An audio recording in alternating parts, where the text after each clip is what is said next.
আজকে আমরা সহায়তা নিয়ে আলোচনা করি।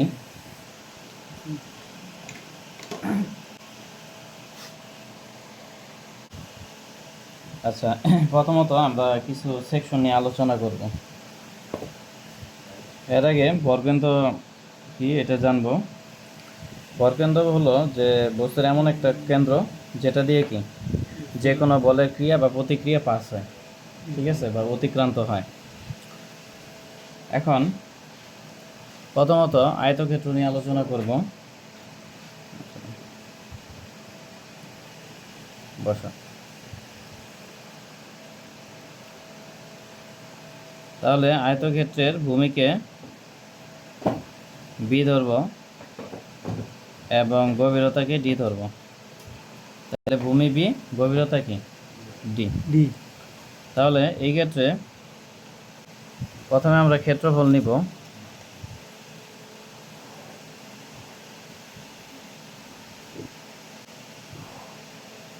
তারপরে রাখবো ভরকেন্দ্র, তারপর রাখবো মোমেন্ট অফ ইনার্শিয়া।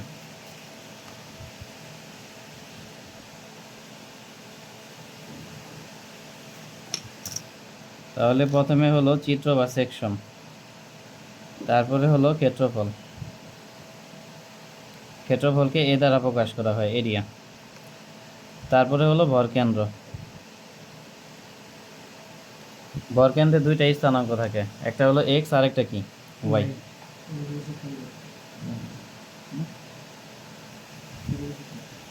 তাহলে ভরকেন্দ্রের স্থানাঙ্ক কয়টা? দুইটা, একটা হলো এক্স আর একটা কি ওয়াই। তারপরে হলো মোমেন্ট অফ ইনার্শিয়া, মানে 7 নম্বর অধ্যায়। আমরা একটা নিয়ম শিখবো, একটা নিয়ম দিয়ে কি একবারে 7 অধ্যায় পর্যন্ত করা যাবে, মানে একটা নিয়ম দিয়ে 2 অধ্যায়। মোমেন্ট অফ ইনার্শিয়া আজকে শুধু সূত্রগুলাই বুঝাবো, নেক্সট ক্লাসে অঙ্ক ধরবো। এখন দেখো আয়তক্ষেত্র। আয়তক্ষেত্রের ক্ষেত্রে ক্ষেত্রফলের সূত্র হলো বিটি। বর্গকেন্দ্র এক্স এর মান হলো বি/2 আর ওয়াই এর স্থানাঙ্ক হলো ডি/2, মানে আনুমানিক মাঝখানে হবে বর্গকেন্দ্রটা, ঠিক আছে। আর মোমেন্ট অফ ইনার্শিয়ার ক্ষেত্রে এখানেও দুইটা মান আছে, একটা হলো এক্স এর মান আর একটা কি ওয়াই এর মান।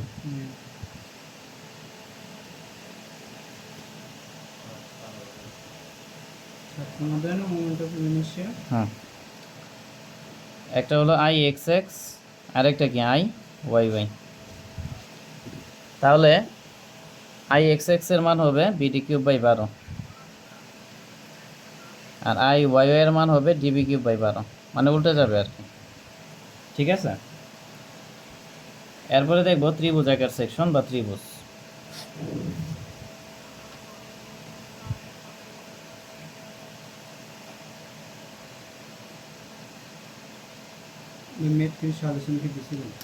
হ্যাঁ, সাজেশন দিয়ে দিচ্ছি, গ্রুপে দেখে নেবা। তাহলে ত্রিভুজের ক্ষেত্রে ভূমি হলো বি আর উচ্চতা হলো এইচ। আমরা ধরে নিলাম যে আনুমানিক ভরকেন্দ্র এখানে আছে, ঠিক আছে। এখন ত্রিভুজ কিন্তু আয়তর মতো না।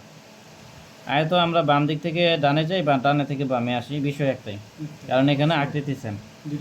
হ্যাঁ, কিন্তু ত্রিভুজের ক্ষেত্রে আমরা যদি ডান থেকে বাম থেকে ডানের দিকে যাই তাহলে দূরত্ব কম অতিক্রম করব, কিন্তু স্পেস বেশি হয়ে যাবে।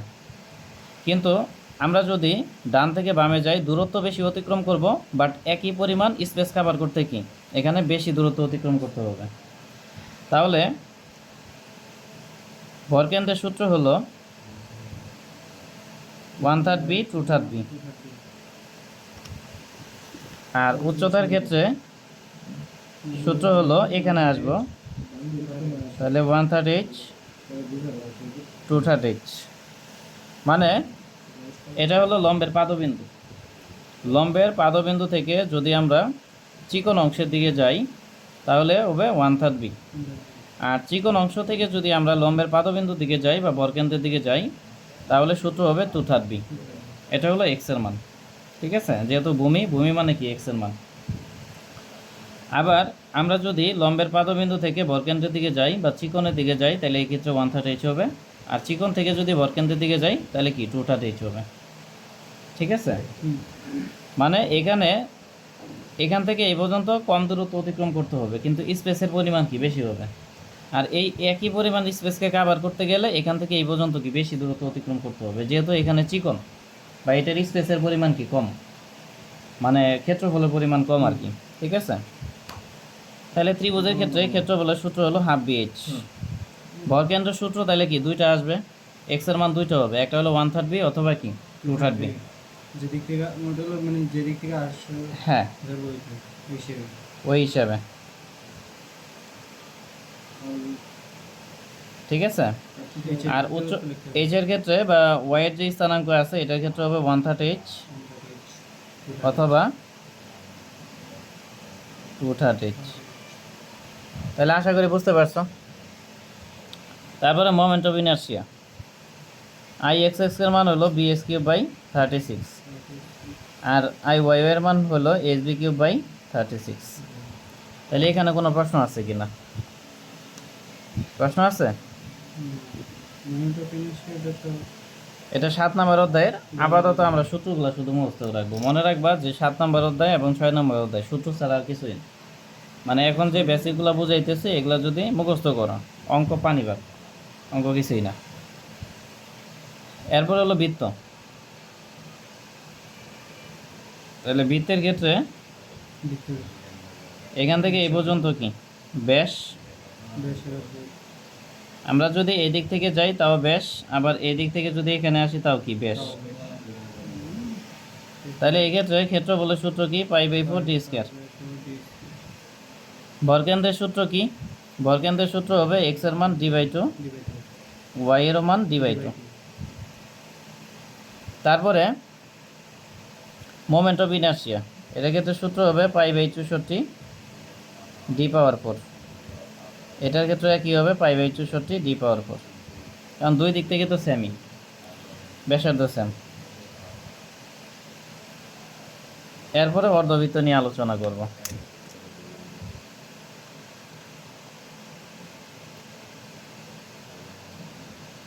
তাইলে অর্ধবৃত্তের ক্ষেত্রে ক্ষেত্রফলের সূত্র কি হবে? যেহেতু বৃত্তের অর্ধেক তার মানে হাফ নিতে হবে, পাই/4 ডি স্কয়ার। হ্যাঁ, আর এক্স এর মান হবে d/2, আর ওয়াই এর মান হবে 0.424 আর। আর moment of inertia, moment of inertia X এর মান হবে পাই/64 d⁴, আর ওয়াই এর মান হবে 0.11 r⁴। এখানে আর মানে হলো ব্যাসার্ধ আর ডি মানে কি ব্যাস। তাহলে ব্যাসার্ধ এবং ব্যাসের মধ্যে সম্পর্ক কি? সম্পর্ক হলো যে আর ইজিক্যাল টু d/2, বা আমরা এইভাবে বলতে পারি d ইজিক্যাল টু 2r। কি বুঝতে পারছো? তাহলে এটা হলো, ওটা দরকার নাই, আমরা সবসময় নিচ থেকে উপরের দিকে যাব। ঠিক আছে, আর যদি উপর থেকে নিচে যায় ওই ক্ষেত্রে এখানে 1 বিয়োগ করে দিলেই হবে। ওটা আমি দেখাই দিব অঙ্ক করার ক্ষেত্রে। ঠিক আছে, মানে সূত্রের পরিমাণটা কমাও, এটা তোমার জন্য ভালো হবে, কমের মধ্যে যাতে বেশি হয়। আর উত্তল অবতল এগুলা দরকার নাই, এগুলা একবারে থিওরি স্ট্রাকচারের কাজে লাগবে, এর জন্য এগুলা নিয়ে আমি আলোচনা না করি। এখন দেখো অঙ্ক করার জন্য কিছু নিয়ম। এখানে যে সেকশনগুলো দেওয়া হয়েছে এগুলো মূলত কি একক সেকশনের জন্য, কিন্তু যদি একাধিক সেকশন হয় এই ক্ষেত্রে কী হবে? প্রথমে হলো ভরকেন্দ্রের সূত্র।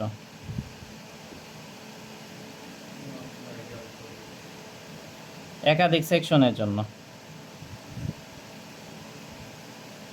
একাধিক সেকশন বলতে আয়ত 3টা থাকতে পারে, আয়ত ত্রিভুজ মানে মিক্সচার থাকতে পারে এরকম। তো এই ক্ষেত্রে এক্স এর সূত্র হলো x bar equal to a1 x1 যোগ a2 x2 যোগ হলো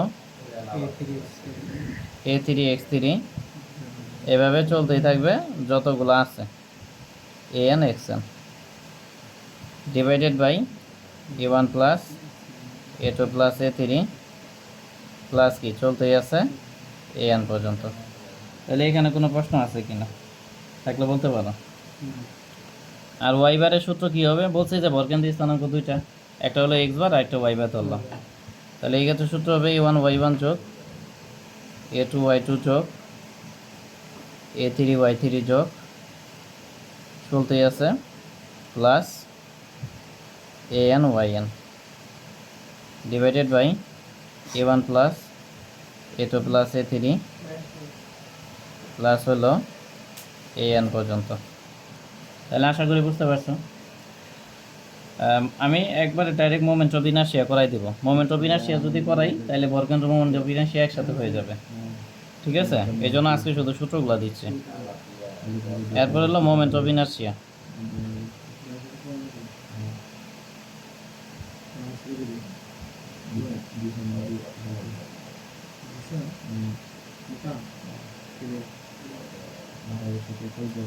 তাহলে এটার সূত্র হলো i x x equal to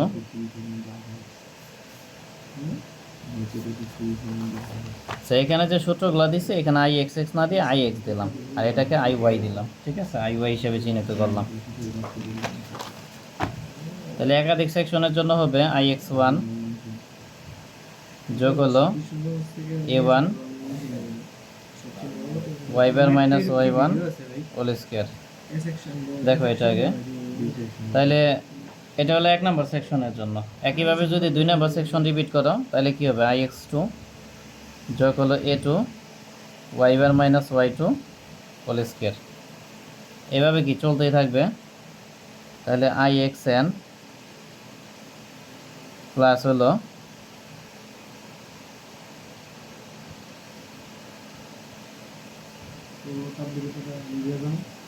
I x n যোগ হলো a n y bar minus y n whole square, ঠিক আছে? মানে এটা হলো সূত্রের ফরম্যাট। এখানে আই এক্স ওয়ান প্লাস হলো a one y bar minus y one whole square. তাহলে 2 নম্বর সেকশনের ক্ষেত্রে কি যেখানে 1 লিখছি সেখানে 2 লিখবো, 3-এর ক্ষেত্রে যেখানে 1 লিখছি সেখানে কি 3 লিখবো, আর n-তম সেকশনের ক্ষেত্রে কি যেখানে 1 2 লিখছি ওখানে শুধু n লিখবো। এটা হলো মূল সূত্র, মানে এটা এই ফরম্যাটটা মনে রাখবেন, তাই হবে। তারপরে আই ওয়াই ওয়াই, তো এটার সূত্র হলো সেমইভাবে এক্স এর জায়গায় শুধু ওয়াই হয়ে যাবে। আই ওয়াই ওয়ান যোগ হলো a one x bar minus x one whole square যোগ হলো আই ওয়াই টু যোগ হলো a two x bar minus x two whole square plus চলতেই আছে। তাহলে আই ওয়াই এন প্লাস হলো a n x bar minus x n whole square, ঠিক আছে? তাহলে এটা হলো। এরপর হলো রেফারেন্স অক্ষ।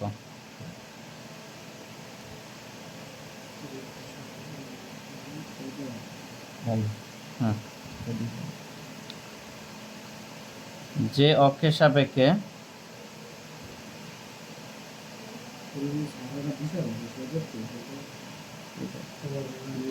ভরকেন্দ্র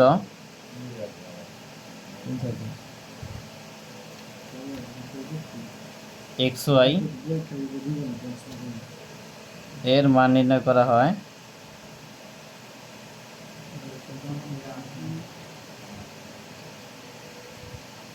অথবা অথবা কি মোমেন্ট অফ ইনার্শিয়া নির্ণয় করা হয়।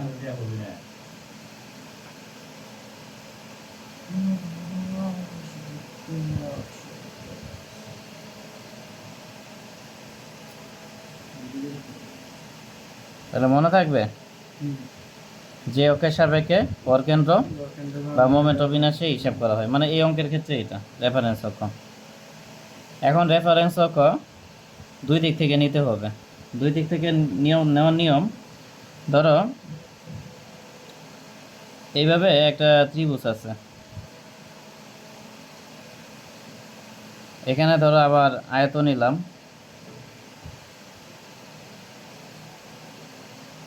এখানে ধরো আবার একটা বৃত্ত নিলাম। তাহলে রেফারেন্স অক্ষ নেওয়ার নিয়ম হলো যে যখন তুমি ওয়াই এর রেফারেন্স অক্ষ নিবা, ওয়াই এর হিসাব করবা, উপর থেকে নিচের হিসাব মানে কি ওয়াই এর হিসাব, আর বাম থেকে ডানের হিসাব মানে কি এক্স এর হিসাব। যখন তুমি ওয়াই এর হিসাব করবা তখন সর্ববামে রেফারেন্স অক্ষ নিতে হবে। তাহলে সর্ববামে কোন রেখা আছে? এই রেখাটা, এটা আছে কিনা? তাহলে এই বরাবর একটা কাল্পনিক রেখা নিতে হবে, এটাকে বর্ধিত করব আর কি উপর নিচে। তো এটার নাম দিলাম ধরো এ প্রাইম। কি কথা বুঝছো? তাহলে এটা হলো কি ওয়াই এর মান নির্ণয় করার জন্য রেফারেন্স অক্ষ। যখন তুমি ওয়াই এর মান নির্ণয় করবা তখন আচ্ছা এখানে একটু ওয়েট, একটা মিস্টেক হয়েছে। যখন আমরা এক্স এর মান বের করব, এক্স এর মান বের করব,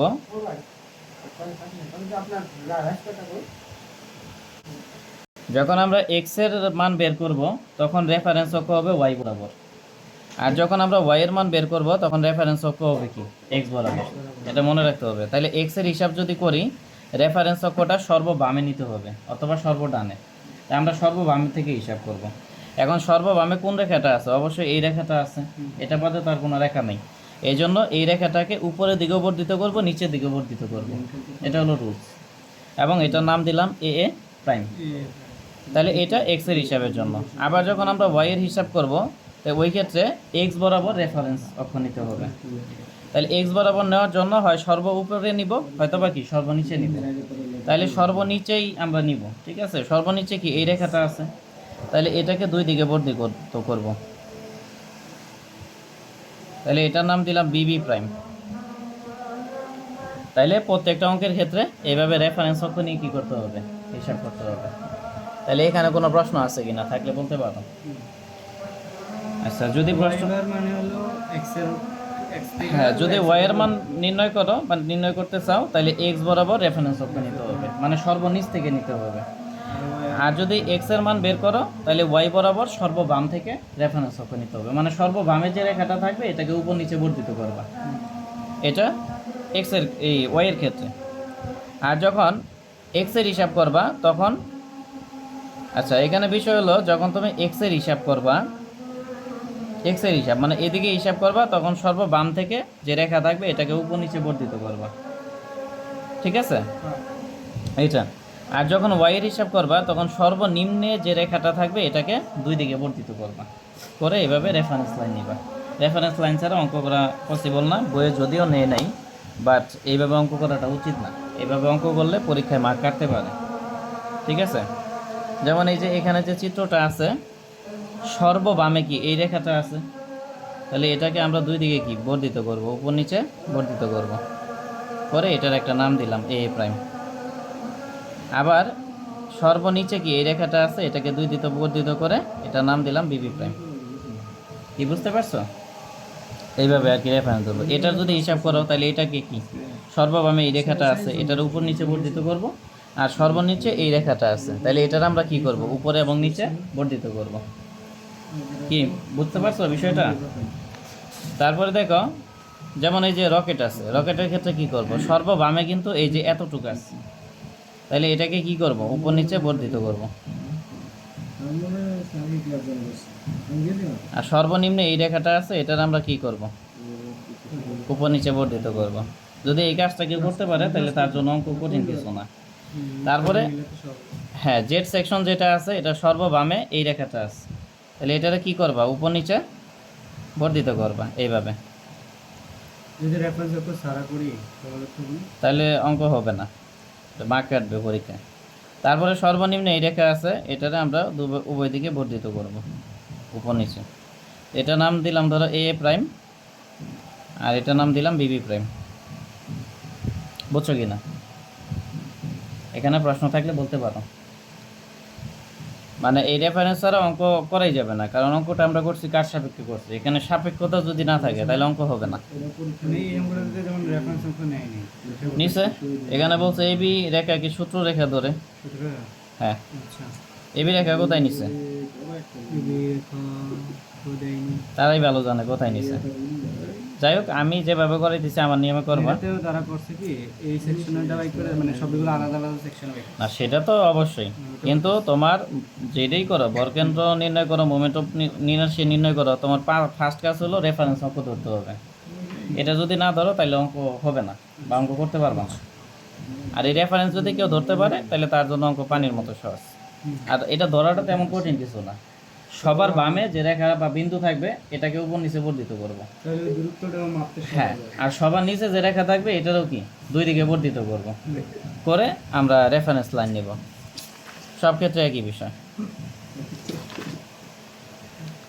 যেমন এই যে এটা আছে, এটা যদি হিসাব করো তাহলে সবার বামে কি এই বিন্দুটা আছে, তাহলে এই বিন্দু বরাবর কি করব, উপর নিচে বর্ধিত করব। আবার সবার নিচে কি এই রেখাটা আছে, তাহলে এটার কি করব, উপর নিচে বর্ধিত করব। এটা লেখা লাগবে না যে